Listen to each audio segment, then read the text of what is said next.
Hello, everybody. Welcome to the first session of HTC 25. We're so grateful to have everybody. That travel can be very hard. So I'm very excited to see so many folks here physically. We also have quite a few virtual attendants, some of them dialing from Japan, some students. So we will try to keep you awake. And without further ado, our first speaker is Miron Livny.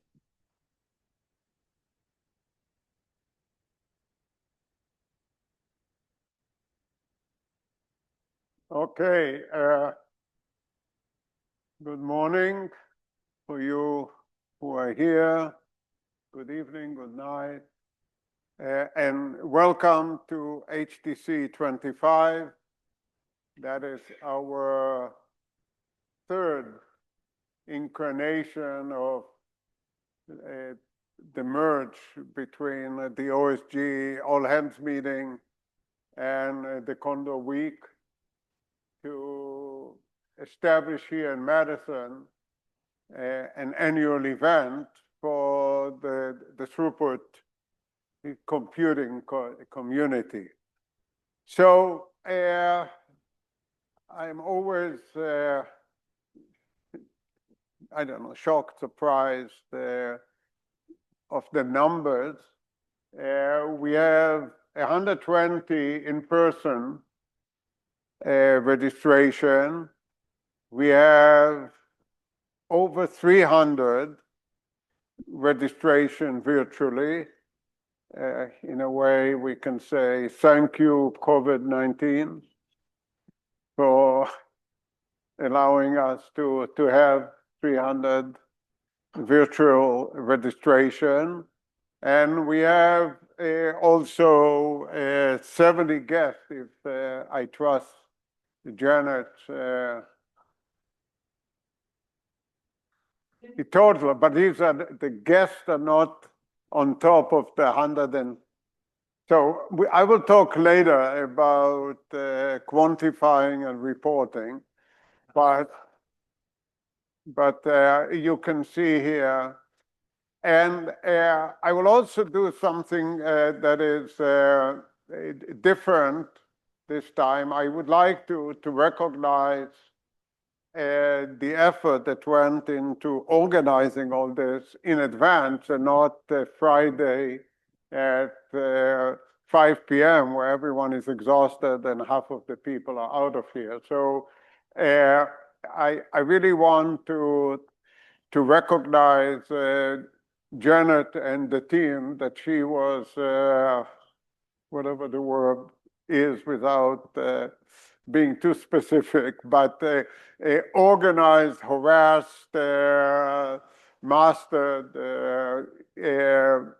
to get us to where we are today. So thank you, Janet, and as I call it, the Royal Janet, is with everyone around us to get this thing going. So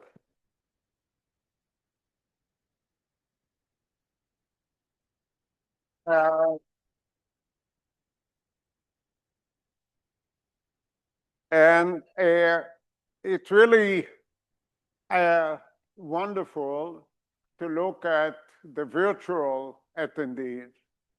We have more of 30 international institutions that at least registered. You know, you never know who is on and who is off. So those of you who are on, a special welcome. We may miss a couple of really late registration, namely this morning. But when we look at that, that is pretty amazing, at least to me. So that's where we are at the moment. And obviously, we cannot have an event here without this picture. So thank you for being such an amazing community and for joining us, whether you join us virtually or here in person. So I decided to use this as the title of my presentation, and it is, how do we navigate our path forward? And we are all aware that we are in interesting times, and navigating where we are heading is going to require us to think more, I would say, more deeply or more systematically of where we are, what we do, and where we are heading. So we are celebrating a lot of stuff this week. We have 40 years of Condor or HD Condor, or who knows what the next lawsuit will come our way and we'll have to call it. But at the moment, we still can stay with HD Condor. We have 20 years of the OSG consortium, and you will have the opportunity to see Frank in shorts in a picture in his presentation. We are in the 5th year of the PASS project, and the baby in the crowd is Pelican, and you will hear quite a bit of Pelican from Brian and his crew throughout the week. And a significant amount of the effort, or if you want, of the spending, is actually here in CHTC, which is an interesting organization that spans the university and the Mortgage Institute, which is a private organization. So the vision of CHTC, which is also shared by OSG, and that's the reason why we have the partnership of PASS, is we believe in distributed throughput computing, and we believe in research computing facilitation. And we see them as coming together. And we were obviously pleased by a report that came out, I don't know, it's now 5-6 years ago, from the National Academy of Science that stated that many fields of science depend on high throughput computing for discovery. And I hope that our homegrown keynote will convince you that it still works. But if you're around for 40 years, 20 years, 5 years, 2 years, the world is changing continuously around us. And we cannot ignore the AI elephant in the room, right? And at the moment, there is a national effort that is led actually by NSF, which is the NEAR pilot, which gives sort of an overview of the mission of it.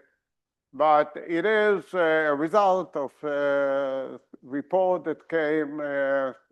Manish is not here yet, but he was one of the key authors of this document about what should we do to address on the research side the AI world.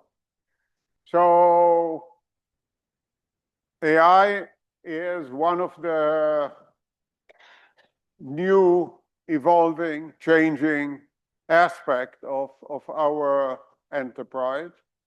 And in order to be well positioned for it, last year, 5 minutes, oh gosh.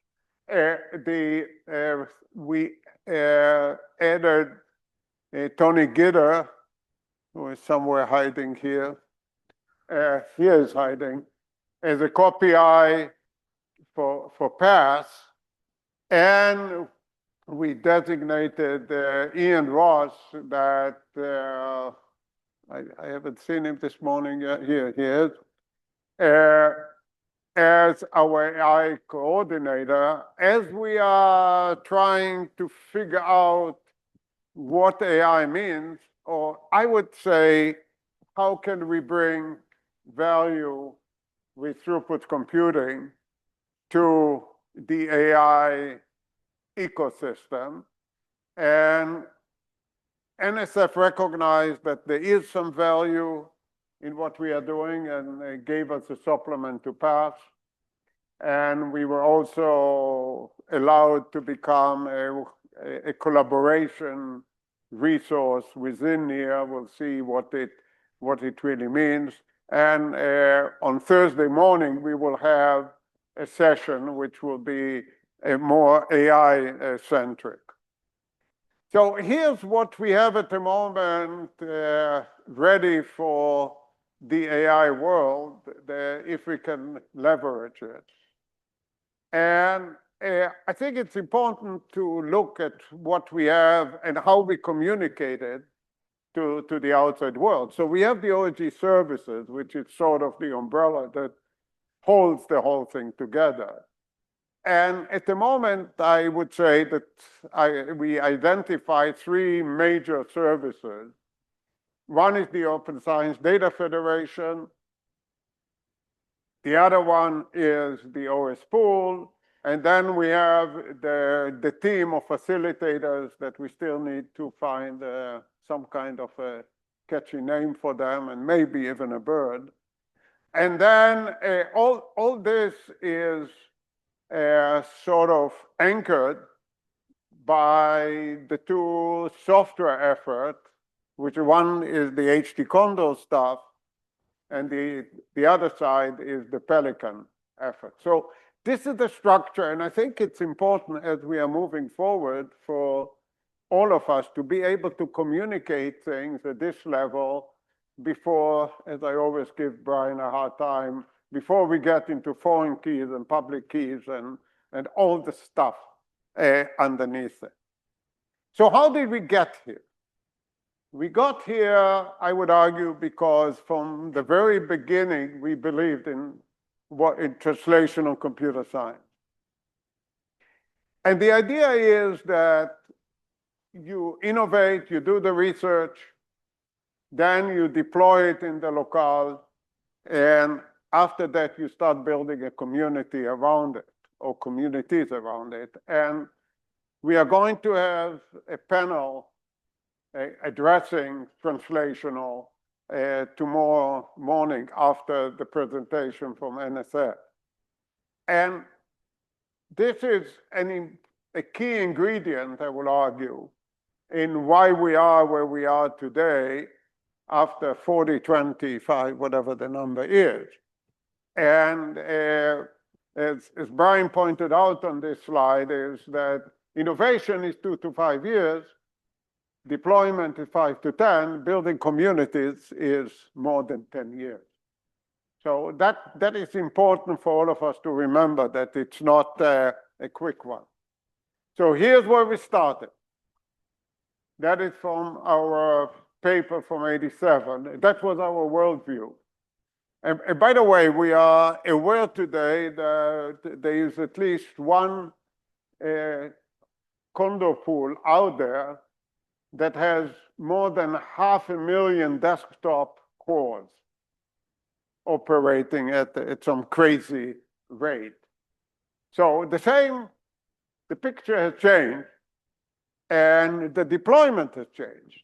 These are the over 180 sites that registered with us all over the world that have deployed Condor for their local resources, running a Condor system there.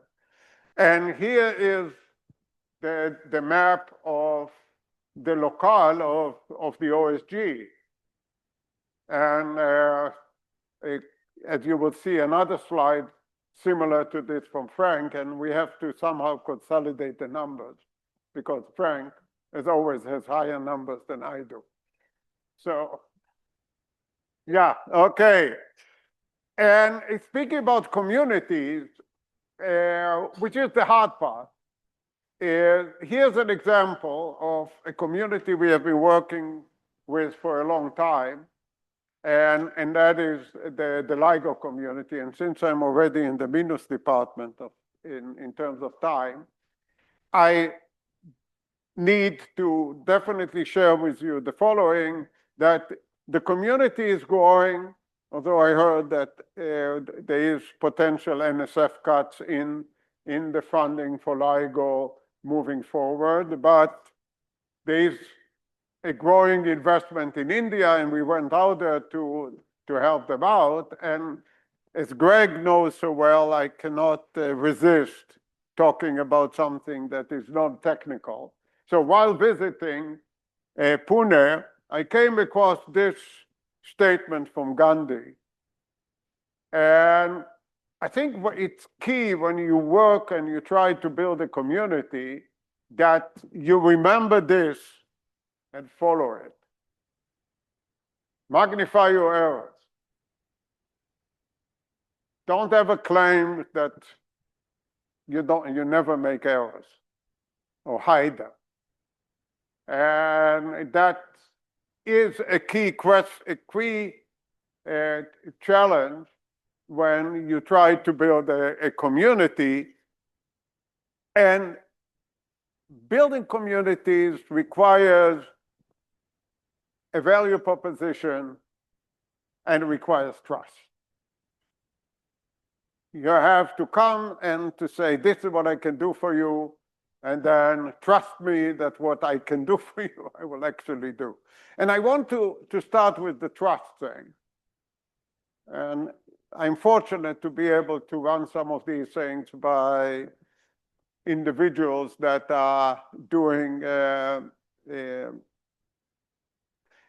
social sciences and not only computer science. And the question is, what is trust? And then you get an answer that trust is a belief. And that's getting tricky, right? But we must build trust. And we have to understand what we mean when we say something is trustworthy. And what is our trustworthy relationship? And obviously the slide will be there. And if you believe the AI summaries that you get out of Google, that's another story. But I found it to be useful.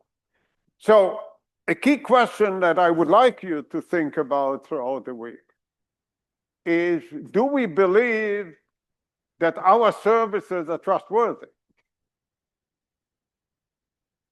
What do we do internally to believe that what we do is trustworthy? Which is different than how do we get a community to think that we are trustworthy? What we believe in and what they believe in is, right? Belief is a tricky thing. So I would like us to spend some time and thinking time on these two sides of it. And maybe I should stop here, although I'm two minutes early still for the 20 minutes. Questions? No question. Only answers. That when you look at the OSDF, we come to somebody and say, bring your data. What? Are we trustworthy? What do they expect in terms of trust when they bring the data? And what do they expect in terms of trust when we deliver the data to them? And you know, I just heard this morning that Meta is considering to use AI to evaluate the properties of their AI software. Okay, we have a trust question here. But you know, if something comes our way out of OSDF, is it corrupted? Is it what we asked for? Is it there's a lot of stuff there which I'm not sure that we even ask ourselves, how much do we trust what we are doing? But we have to remember that's the feedback loop, is that trust is by definition mutual relationship. And while they have to trust us, we have to trust them. And we have many examples in the case of LIGO that I picked for this discussion, that they give us the feedback that we need in order to do our research. But we trust them that they will be there and they will give it to us and all that, so we can maintain this translational process. So I will stop here, and obviously I have too many slides, and as I always tell Marina, when I start working on it, I say, what the heck am I going to talk about? And then I have too many slides. So sorry for scavenging my 5 minutes of questions, but still, if there are questions, otherwise we have the whole week for questions. Thank you and welcome.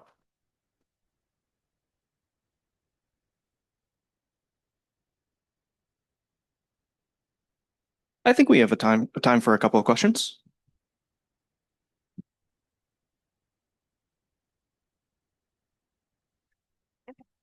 I don't know if this is a question or a comment. Liz Sexton Kennedy, Formula. So, you know, we used to talk about the trust economy. You know, that's where a lot of these ride shares came from. And I'm wondering, we don't talk about that anymore. Do you think people in the general world have become less trusting?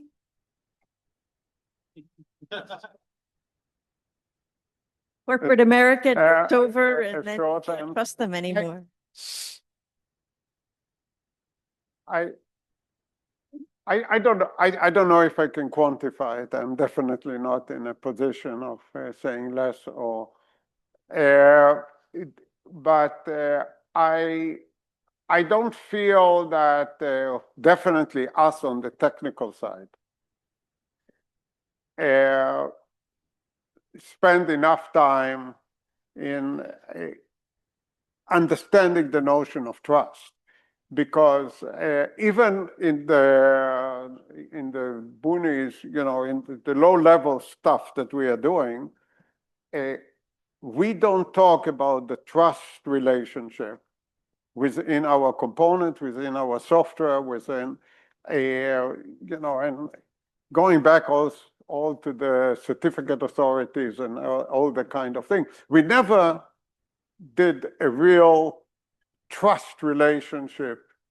And what we do in CHTC is that I insist on is that as we are moving forward on any of the things, like I think you will hear later about the placement token and things like this, is don't tell me about public key and private key. What is the trust relationship? And it helps a lot because you then realize what is the root of your trust. And at some point, as humans, we go up enough and it's a belief.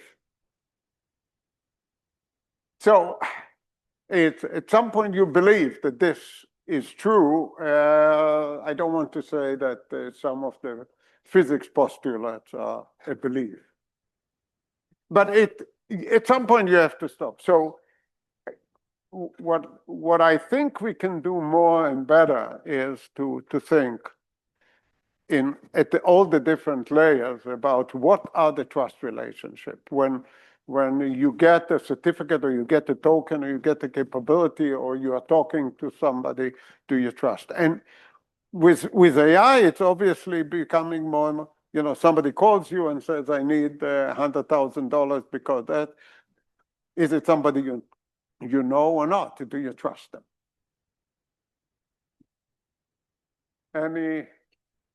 Any other question? And it would be wonderful if we will have some more trust discussion as we move forward. Okay. Let's thank Miron again.